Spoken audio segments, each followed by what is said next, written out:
Are you ready for the big reveal? It was me all along. That's right. Me. Every little thing in this room has a story. A story behind a story behind a story, wrapped within a story, deeply knit into a nice little pullover sweater. Now, that's stupid. This, however, is not. This has its own story, but everything about it's just kind of a story. This was the mask of the masked. I can't say that word because it's incredibly offensive now that I think about it. He was a crime-fighting duo with a similar other leg of pants. Super slut. Oh, those are good times, fighting crime together. You know? Nah, there was no crime fought, but it was just a friend of mine. We were silly. And that came off of Purple Shorts. I don't know if it was came off of the Purple Shorts. That's a story. Actually, there's no story, really. They're just gross. I still have them, too. They don't fit anymore. It's sad. Oh. But I thought that would be a good lead-in for what I wanted to talk about tonight, and that's my road to Dungeons and Dragons. That's right. I haven't touched on that aspect of my life yet. And it's an interesting story because it goes back to probably about 1992. I was a late starter with D&D. Like, I knew about D&D. I owned the red box set, like, just about when it came out. But, I was too young. I didn't know what it was all about. Didn't really care. It was too much work, too much reading involved. And it wasn't until I met Joe Hooper at Winthrop Street Baptist Church, of all places, that I learned about D&D. I don't know how it came up. I think he kept trying to get me to read Dragons of Autumn Twilight, which last year I got to meet the artist, one of my biggest influences, well, not influences, but one of my favorite artists of all time, Larry Elmore, and that was awesome.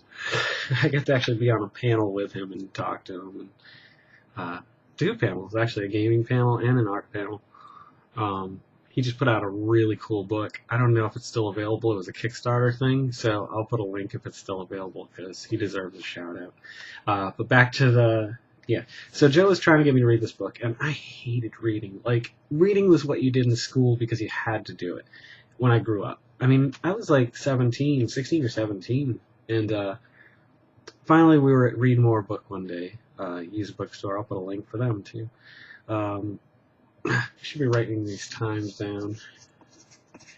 Because, well, I guess I could just go back and watch it. I'm going to watch it anyway and make sure I didn't screw anything up. But, so, yeah, we were at Read More Book. They had it. I was like, you know what? The art's really good on the cover of this book. Like, I really like it a lot. So I bought it. I think I paid, the cover price was like $1.95 for paperback. Like, now, $7.99 standard, and most of them are going $9.99 and up. So, not like you care. I've just worked with books for so long. I bought it, and I got sick. And I was in bed for like 3 days or something like that. And I can't remember why I wasn't watching TV. There had to have been a reason, because I had a TV in my bedroom. But I must have been bored, or nothing was on, or cable was down, or something. And so I had this book, and I'm like, you know what? I'm going to read it. The back of the book sounds interesting. The art's awesome. So I started, and oh my god, that was it. I was done for. Fantasy took over my life at that point. Like, Raceland, oh, come on. He's just like one of the coolest characters ever. And Tasselhoff and Flint and all them. Well, I just fell in love with the book, and so I finished with it, and my mother was going grocery shopping or something, and I said, "Oh, can you go by Read More Books and see if they have this one and this one?" So over the course of 3 days, I read the 3 books. I think I read the first one in like 4 hours. Like, it was just like done. Like, I was just like, I went from like not reading to I can't put books down, and so I started talking about the characters, and Joe pulled out some D&D books that he had that were Dragonlance. And we just got to talking about him, and I was just like, oh, D&D sounds fun. So we were going to stay down somewhere down the Cape. I can't remember where it was, but his family had a timeshare, and so we went down there. And on the way down, we stopped at the first hobby store. You don't see hobby stores like that anymore. That's really sad, because I remember you used to be able to go to malls, and they'd have them in the malls. And then they kind of downgraded them, and you didn't see them in malls anymore. And there was a few, standalone stores. So we stopped there, and I got the Advanced Dungeons and Dragons Player's Handbook. Ooh, somebody's interested in my Les Paul. Dan Moore. Yeah, I'll have to email him back later. Yeah, I was thinking about getting rid of my Les Paul. Let me just take a quick break from the nerdy conversation. I'm a big strummer. Like, I'm really a rhythm guitarist. I do lead now because I'm the only guitarist in my band. But the toggle switch for a Les Paul is right in the way of my strumming. Like, I move a lot. So it just goes from treble to, the neck pickup or whatever. And I can't have that. not when I've got my sound, like, so tuned. Not like my sound's amazing. It's just my sound, and it's how I like my guitar to sound. And I always have it on the treble pickup because that's how I model all my effects around. So my cleaner sounds don't matter as much, but with distortion I have it. All right, I'm gonna shut up now. Feel free to just reach through the screen when I get like this and slap me. So I got the Player's Handbook. And I think I got a few other books, or maybe another book. And then I got my first set of dice, which I still have, I think, every die from that original set. A 20, a 12, 2 10s, an 8, 3 6s, or 4 6. I think I only got 3 6s, but I wish I had gotten 4. Because I've always been the lenient DM that lets you roll 4d6 and discard the lowest, and you get to roll, 7 times and discard the lowest score. That's what's made me a great DM. Actually, I think it'd be kind of fun to record and broadcast one of the games, just because I've played with so many people, so many different people, so many different walks of life.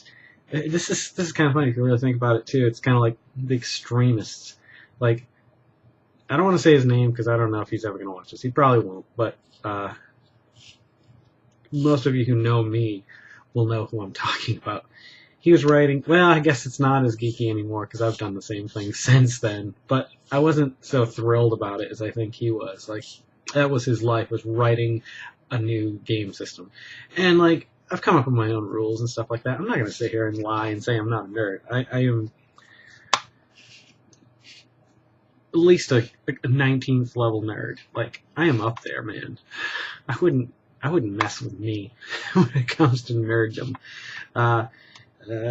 But he's one end of the spectrum who his entire life revolves around coming home and writing stories for games, which is fun, and coming up with new game systems and rules and then there's the opposite end where you get people who show up whenever they can and then they fall asleep on the couch. Yeah, I'm calling you out. So I got a good picture of that actually. Our friend Jess Carlozzi used to play D&D with us. Well, she played D&D with us for quite a few years, and I think she had a good time with it. I think she was a good role player. Everybody I played with during that time I thought was really good role players, and I think that's so much more important than knowing all the rules and stuff. I do. It might be make it even more geekier, but I've managed to bring people to tears in games, and like that. It's kind of like, I guess, a writer or somebody who paints a picture or something and can have the same effect, writing a song. It's just to the geek power. It's just crazy. But, I mean, wow. Okay, so I got, let's go back. I got my dice. I got my player's handbook. 9 minutes, jeez. And we get to the house and unpack. And I rolled, I think he had already pre-rolled like 6 characters. Now, I'd never played D&D before, so I've never seen anybody play more than 1 comfortably. Like, occasionally 2, but very rarely. And And so I had to role play these 6 characters. There was a Minotaur, which that really turned me on to Minotaurs. Kaz the Minotaur is a good book, and Legend of Humans, the book that comes before it. Richard Knack, I believe it is. And so there was a thief, there's a female, a Kender, and I can't remember what all the characters were. I don't even know their names, to be honest. But I had fun doing it, but after playing in other games, the next game that I played in was with, actually, some of the church guys. I ran a game for a bunch of the guys from the youth group, and that was fun. We used to have sleepovers, and I remember those marathon games, 8, 10, 12 hours. And so, but my next game, my real first game, I think, not that we didn't really play D&D, but Peter Burnt ran a game for me and his brother Rob, and I think his wife. I can't remember. But that was the first time I got to make my own character. I'd never done that before, and I played half-elven ranger named Annex. Dark Flame, or I can't remember what it was. But, and it was in Rob. Now, he is probably the best role player I've ever played with. Like, he gets into character, and, like, I actually got a letter. I don't know where it is right now. I'm looking over there, like, it's just going to appear, but he sent me a letter from his house to my house, from his character to my character, and to see how they hadn't spoken in years. And it was awesome. And it was freaking awesome. That was Rob. He's a cool cat. And Pete's the best DM I've ever played under as well. And I've played under quite a few DMs. And I haven't never had a really bad DM, maybe one. But I didn't play with them more than like 2 or 3 games. And so, that's how it started. Then I started working at Pride, and I got to meet Jeff Travers, Trav, and Trav's mom. We used to call him at like 4 in the morning and be like, Trav, is your mom there? We'd like to talk to your mom. It's funny. Kids, you do stuff like that. Jeff Godick, who played Alistair. Jeff Travers played, was a giant. It was the shortest of giants. Furbolg. And he was a mighty warrior. And God was an evil wizard who kept his plans and plots to himself. Then there was Janix, who was Pete, who was the neutral wizard. And then, who else did we have? We had a rotating cast of characters. Dave Matthews played a drow named Calamar Olanre. And that was a cool character. It was basically Driz. Let's face it, Dave. Come on. But it was neat. And that was the first game I ran. And Pete said, it was phenomenal, good games and stuff like that. And those were the most memorable of all the games I've been involved in. I went on to later on, a few years later, when I met Gary and his brother Brad and Artie and Brian, who worked at EB with Gary at the time. And we started playing another game, Corey.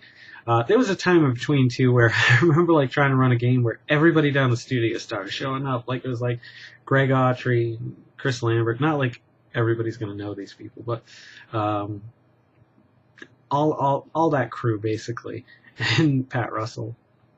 Oh, he's got some stories about him living with me, but I don't think I can tell them without getting in trouble. Yeah, so there was that brief time, and then I went on, and then later on it was Brad and Artie and all them. And right up until 2000, probably 3 or 4, we were still kind of playing. We'd all show up, but we'd pretty much just hang out and play darts for ages, which was fun. But occasionally we'd still run a game, and they were fun, and they were good. And then I think Brad actually ran at the end. I blew up Athalia as they were leaving on a hot air balloon or something stupid like that. I actually have stories written beyond that I was going to run more games, but we just never got back together again. So then I moved to Virginia. I thought I was done. I sold a lot of my books. I kept the core rule books until I found out 4th edition, or actually, yeah, 3rd and a half edition is what we played before I left, and then 4th edition came out. And I didn't like 4th edition, but I started working with Karen Costandes, who she said that, her boys and her husband played D&D. I was like, man, this could be a way to get my foot back in the door. I said, yeah, I've been thinking about running a game again. And word got back to them, and I guess they didn't know anybody who was running at the time or something like that. And so I said, yeah, I'll run a game. I just need like a month to get ready for it or whatever. So, because I had to get the books, I had to learn the rules again, and, you know, get back into training. Go in training, my son. And then, so yeah. But I knew we were going to need more people because it was only, and Karen wasn't playing, so it was only the 4 of us. And I thought, oh, that's not a bad way to start. But they had asked if their friend, it was Sam, could play. And Sam ended up asking if Ken could play. And I was like, okay, 5, that's good, that's good. And then right about a week before we were going to play, I already had people making characters. I had met people and stuff like that. I get a email or a call or a text or something saying that there's another player that wants to play, who turned out to be Jason Miller. And it was rough running for that many people. It's still, I actually have, I think, one more than that now. It's tough to rein everybody in. But we went back to Athalia, and I reran some of the games that I'd written in the past. Not identical, though. I changed a lot of things because I felt like that was like intruding on the history of other characters. And this all comes full circle. So here I am. I've got from 92 to 2014. I've been playing, running D&D games, and it's given me a very important thing. It's given me a lot of things. D&D has given me a lot of things. But the most important thing, I think, it's given me Athalia. And it's given me about 1,000 years of history and cities and capitals and lost continents and burps and races and all this rich history. And I mean, it's a typical fantasy world. It's a high fantasy world. It's nothing too, that makes it stand out. The Drow elves are referred to. Well, they're not Drow elves. They're Shelven elves, which, my point being, Athalia was very important when I was writing Morningstar. I'm betting 1, 2 of you have read it, and I can think of the 2 right off the bat. But it was so easy to just focus on the characters when I was writing that book because I already had history, and it took place in it took place in a time that had already passed 400 years. Like, oftentimes if I run a new campaign, I'll jump ahead 100 years, 200 years, just to change things up so I can mix it up a little bit and tie history in when I want to and not when I don't want to. This is going on 18 minutes. I knew some of these videos were going to be like 20-minute videos. So I knew I wanted to write a story about a vampire who was a pawn of good and evil. This character was generally just evil. He was the best assassin in Athalia, and, but he had heart. He had love for his family first and foremost, which his family. Well, I'm not going to say anything because you might read it. Hey, I'll put a link to that down here. You can get it on Lulu. You can get the ebook for $5. Amazon, I think it's like $2 over there. BNN, it's $2. So if you've got an e-reader of any kind, you have no excuse. Come on, support me, man. It's like $2. $2. Come on. And if enough people bought it, it's probably crap though. Somebody's gonna, I do that with everything that I do. Everything's crap that I do. I don't know why I do that. D&D. So it gave me Athalia, and when I wrote the books, it was easy to focus on this character, Gelandriel Cladius, who meets Valis Visconti from the Visconti clan, this rich family that lived on the seacoast for years, but darkness befell them. But the characters were pretty well written, I think, and the problem with the first book is it was supposed to be 7 books, 7 short stories, and I found a way to tie them all together to just make it a full novel. And so it's a pretty lengthy novel. It's like 530 something pages or something. But I mean, it's not that bad. So Yeah. So that's what D&D gave me, and it gave me my fantasy prince that I draw. You know, like, why would I ever have drawn a dwarf and an elf? And if you notice, a lot of my elf-dwarf combinations. Can I have some of this? Just a little. Queso blanco. Yeah. Yes. Hey, girl. Kids eating my cheese. That's all I got in this world is cheese and eggs. Shit. D&D, the stories, the books. But D&D gave me a lot. It gave me a lot of good friends through the years, long-lasting friendships, and gave me the creative freedom. And my dwarves and elves look like me and my friend Corey quite often. There's nothing wrong with that. He's my buddy. He's my pal. I'd take a bullet for him. I would. Take a bullet for a lot of you. As long as it was like in the arm or something. I got kids, man. Alright, so that's my D&D story. I've got another story to tell, so this will be part 1 tonight. The 21-minute video. I have just eclipsed my former self at 18 minutes and something. So go make somebody smile right now, because it's going to be a few minutes before the next video gets uploaded, and I'm sure you're just sitting by your computer waiting. So take your time. Go out there. I'll wait, okay? Did they go? Because I don't really want to wait anymore. I think I should just leave.